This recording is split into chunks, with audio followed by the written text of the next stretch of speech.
Siapa sebenarnya terang-terangan menipu Melayu? Pengerusi DAP Lim Guan Eng berkata Presiden PAS Tan Sri Abdul Hadi Awang begitu terdesak untuk mengacau, menggugat kestabilan, malah memusnahkan Kerajaan Perpaduan.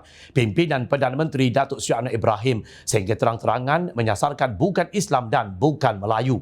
Kini Abdul Hadi menyalahkan mereka sebagai kumpulan perompak terbesar dan mereka yang memberi dan menerima rasuah.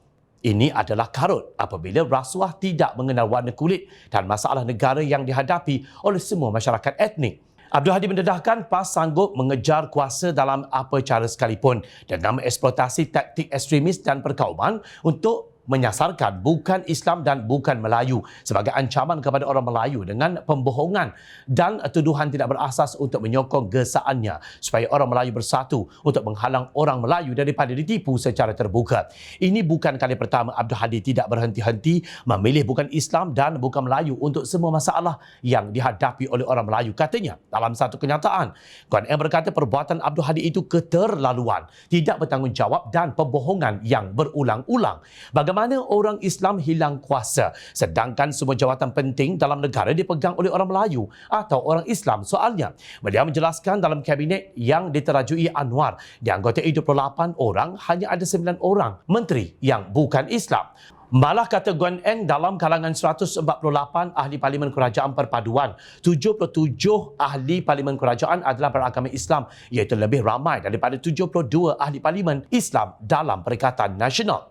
Beliau juga membangkitkan kenyataan Abdul Hadi pada tahun lalu yang mendakwa majoriti rasuah adalah bukan Islam dan bukan Bumiputera.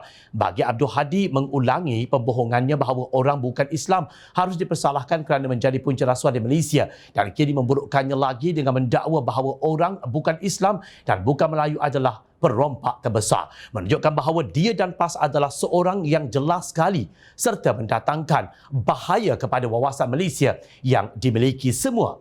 Dalam cita-cita palsu Abdul Hadi untuk menyatukan orang Melayu di bawahnya, Hadi telah menunjukkan dirinya bersedia untuk mengkhianati dan mengorbankan hak asasi perlembagaan orang bukan Islam dan bukan Melayu.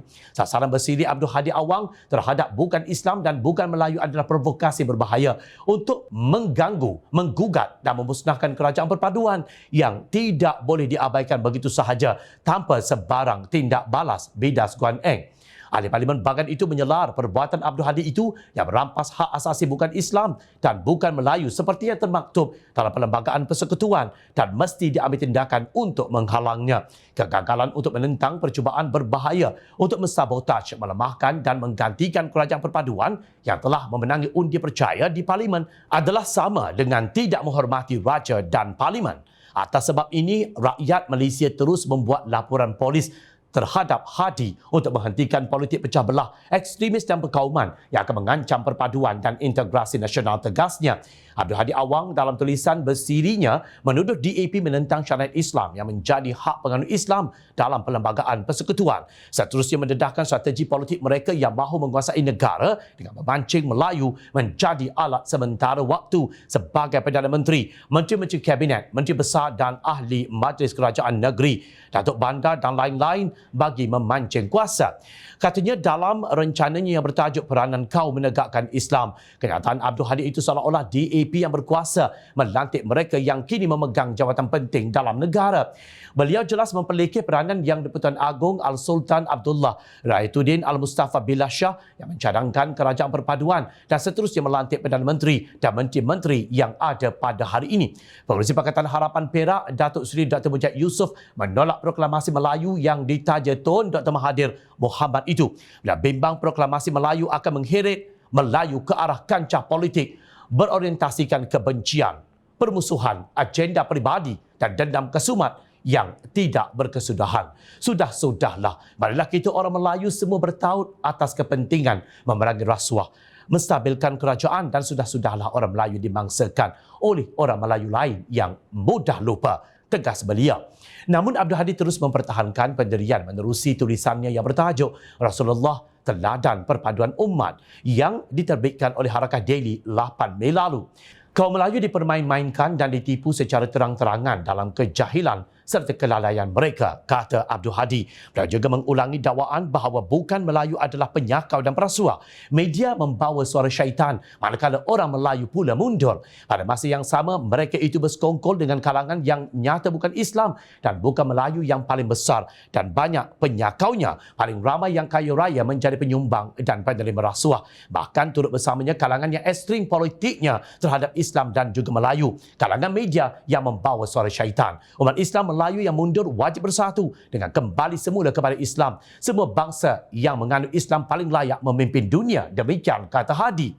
Justru bukan hanya Guan Eng yang tersinggung dengan dakwaan Abdul Hadi yang bersifat baigot itu.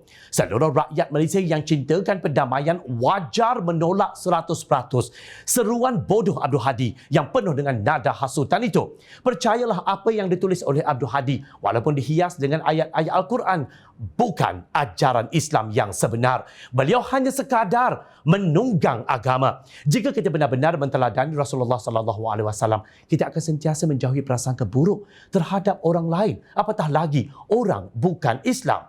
Fikir dengan tenang siapa sebenarnya yang menipu Melayu dan membiarkan mereka dibelenggu kejahilan itu. Hairan bagaimana mereka boleh tidur lena bersama dengan kesumat yang tidak berkesudahan. Ingat, rakyat sentiasa memerhati